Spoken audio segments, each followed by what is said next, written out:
Hello YouTube divers, this is WaterEyeball122 and I want to welcome you all to another episode of Coda of Soda. So today we are going to be reviewing another incarnation of Coca-Cola.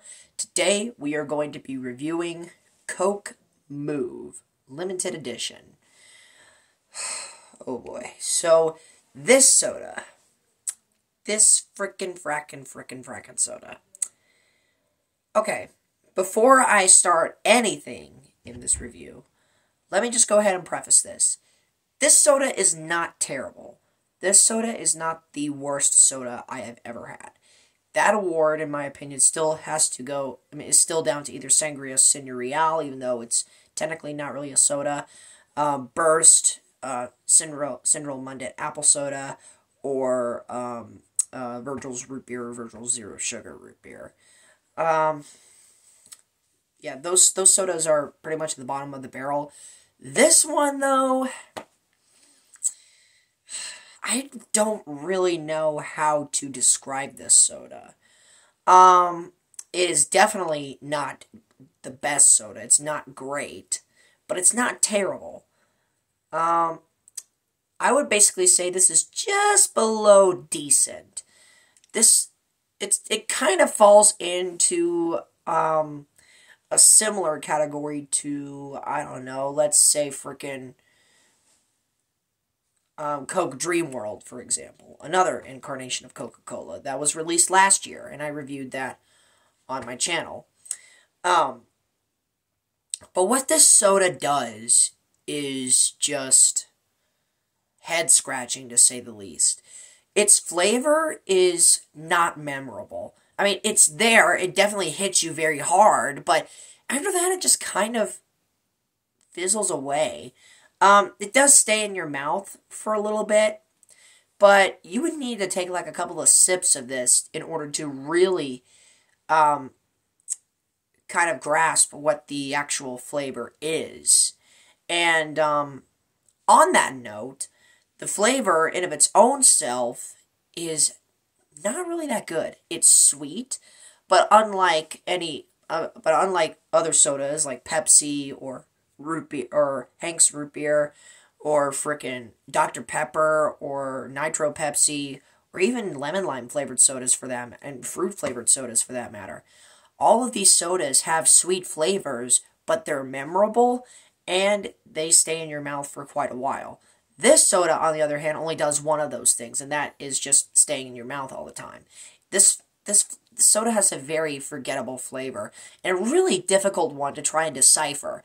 I actually knew what the flavor was. I was just having a hard time putting it together. It sort of tastes like a marshmallowy flavored shampoo. Like it basically tastes how. It basically tastes like that.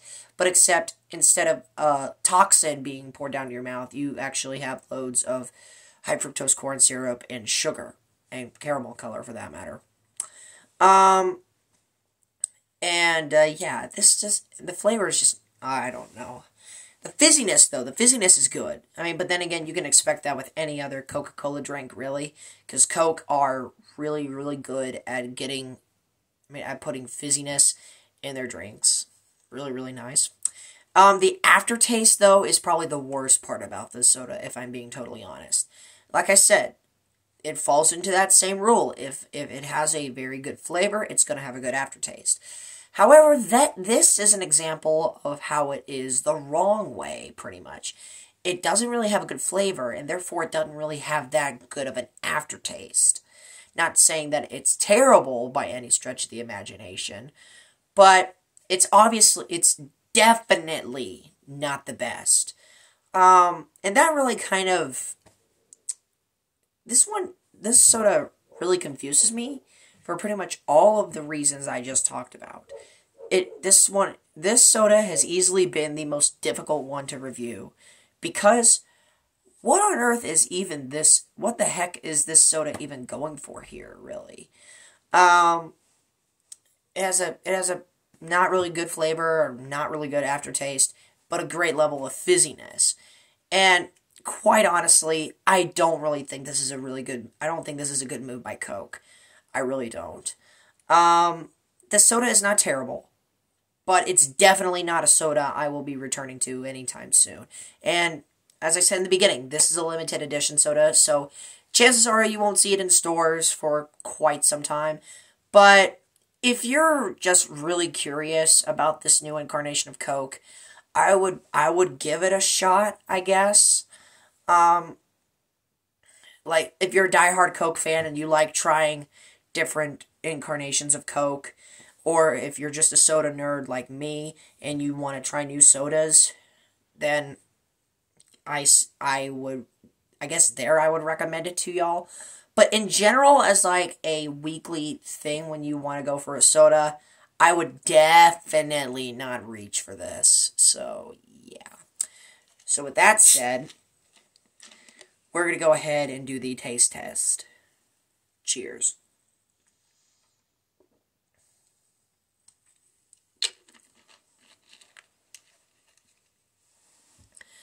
Okay, so that was the most confusing, the most difficult review I've ever had to do on this series so far, but thank y'all for bearing with me there, hanging around.